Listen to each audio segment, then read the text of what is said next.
He doesn't fear your anger. He feeds on it. Anger tells him he still matters, that he still owns your emotions. What he truly fears is your silence. Because silence is the one language he cannot translate, and the one weapon he cannot disarm. When you fight, you give him a map to your buttons. When you go silent, you become a ghost in his own house, and that is when the panic truly sets in. In this video, we'll dive into the profound, protective, and transformative insights from dark psychology, drawing from lessons I cherished from my own ascent, teaching you how to starve his ego and reclaim your power instantly. We need to talk about the currency of your relationship. For years, you believed the currency was love, loyalty, or perhaps communication. You thought if you explained yourself one more time, if you found the perfect combination of words to describe your pain, he would finally understand. But dark psychology reveals a brutal truth. The currency was never love. It was attention. It was supply. Every time you screamed in frustration, every time you cried begging for closure, every time you wrote that long text message at 2 a.m., trying to make him see your worth, you were feeding him. You were filling his tank. You were reassuring him that he is the center of your universe. I remember the dark truth being that a manipulator does not want a happy partner. He wants a reactive one. Think back to the last time you argued. The air was heavy, thick with the scent of stress and stale coffee. You could hear your own heart hammering against your ribs, a frantic rhythm of anxiety. You were exhausted, your throat raw from trying to be heard. And him? He was calm. Maybe he was even smiling a little, a smirk hidden in the corner of his mouth. Why? Because he was eating. He was consuming your distress to inflate his own sense of power. To change this, to make him panic, you must stop feeding the beast. You must embrace the art of supply starvation. This brings us to the first silent habit. You observe everything, but react to nothing. This is the hardest step, but the most crucial. In the past, his criticism was a command for you to defend yourself. He would say, "You're too sensitive," and you would launch into a 10-minute defense of your feelings. Now, you flip the script. You become a scientist observing a specimen. When he throws a verbal jab, instead of absorbing the blow, you watch it sail past you. Imagine the scene. You are sitting in the living room. The TV is humming in the background, a low drone of normalcy. He walks in, looking for a fight. He comments on something trivial, perhaps the way you cleaned the kitchen or a choice you made with the kids. In the old days, your stomach would drop. You would feel that hot prickle of tears. But today, you just look at him. You hold his gaze for a second too long, with zero emotion on your face, and then you turn back to your book or your phone. You don't sigh. You don't roll your eyes. You just exist, unbothered. This silence creates a vacuum. He throws the ball, and you don't catch it. It hits the floor with a dull thud. That sound, the sound of his manipulation failing, is the first note of his panic. The second habit is the withdrawal of emotional access. You stop offering your interior world for consumption. Dark wisdom inspired me by saying, "Never let the enemy know your next move, and never let them know what hurts." You used to treat him as your confidant, telling him your fears, your dreams, your insecurities, and he used them all as ammunition.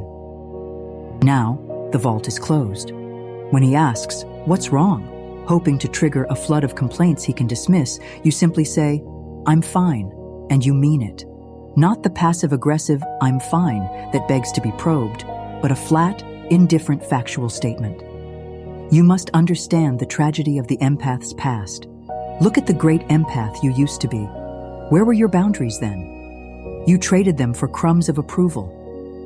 Your inner self would be ashamed of how much you dishonored your worth just to keep the peace with someone who was waging war.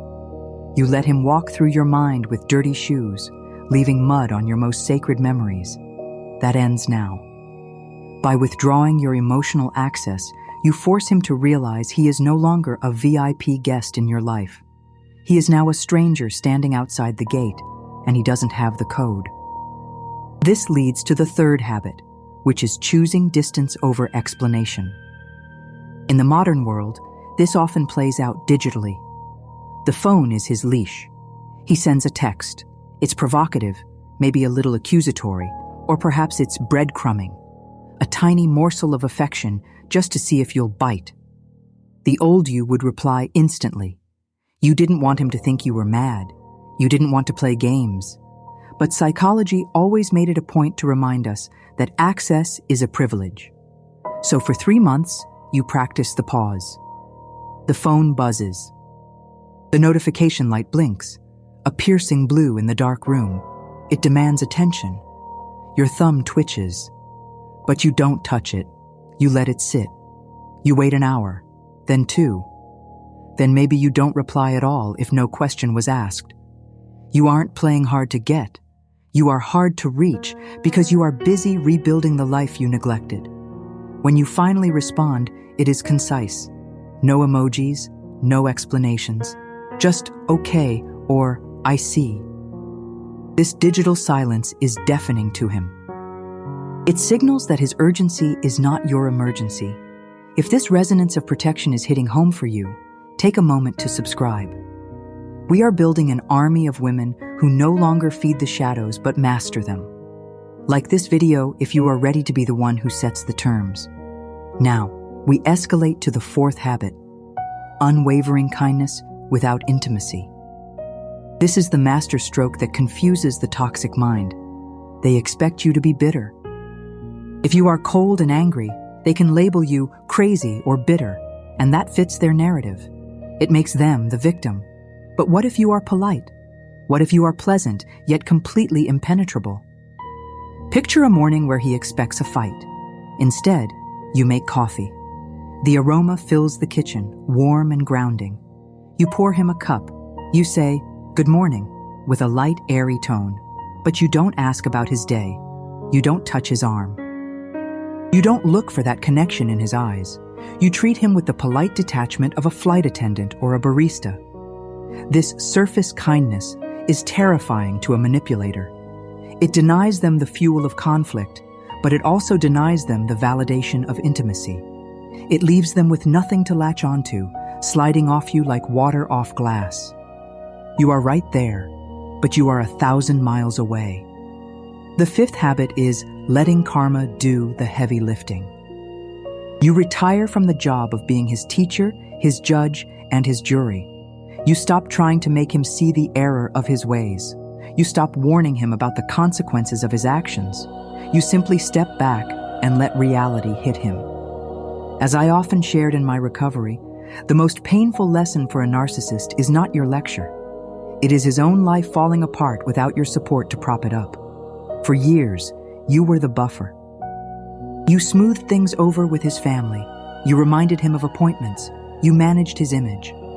When you stop, the chaos naturally descends. You watch him struggle with the mess he created, and you offer silence. Not a silence of judgment, but a silence of non-interference. You trust the timing of the universe. You realize that your interference was actually blocking his karma. By stepping away, you allow the weight of his own actions to finally crush his ego. Then comes the sixth habit, valuing your peace more than his approval. This is an internal shift that manifests externally. It's the moment you decline an invitation to an event you know will be toxic. It's the moment you walk out of the room when the tone gets disrespectful, not stomping your feet, but simply floating away. I recall a conversation with the shadows where I realized he doesn't hate you. He hates that he can't control you. When you choose peace, you become boring to him. Toxic people crave drama. It makes them feel alive. Peace feels like death to them. When you become a creature of peace, you become incompatible with his nature. He will try to poke you, to stir the pot. He might say, "You've changed," or "You're so distant." And you will just smile, a small, serene smile that says everything and nothing. You don't apologize for your peace. You wear it like armor. Finally, the seventh and most powerful habit, you become a mystery. You stop broadcasting your life to him.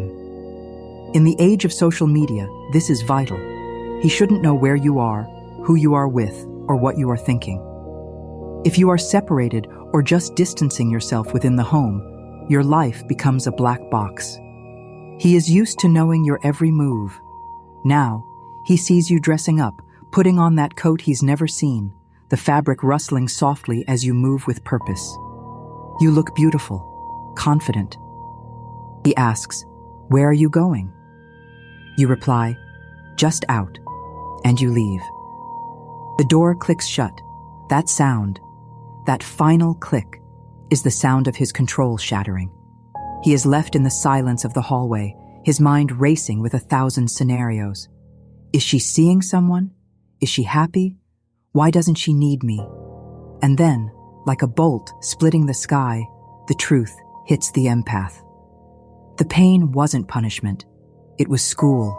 The criticism wasn't hurt. It was protection. You realize that his inability to value you was never a reflection of your worth. It was a limitation of his capacity. You see him not as a monster, but as a small, frightened child acting out for attention. And you? You are the grown-up who has finally decided to leave the nursery. The panic he feels is real. It's the panic of a parasite realizing the host has developed an immunity. He may try to hoover you back in, love bombing, sudden apologies, tears. But because you have mastered these silent habits, you see it for what it is. Just noise. Just a desperate attempt to break the silence that is now your sanctuary. Your worth was saved while others were lost. You didn't just survive, you transcended. If this lesson speaks to you directly, write in the comments, "My silence is my shield." Let that be your mantra. We are passing this wisdom down to a new generation of empaths. We are teaching our daughters and our sisters that love is not a negotiation of suffering. It is a state of mutual respect. You have the power to walk away, even while standing still. You have the power to make him panic, not out of malice, but out of the sheer magnitude of your self-respect. Thank you for joining me on this exploration of dark psychology's profound wisdom. Apply these insights to your own path. If this resonated with you, subscribe for more transformative content, like this video to signal your growth, and share your thoughts in the comments below.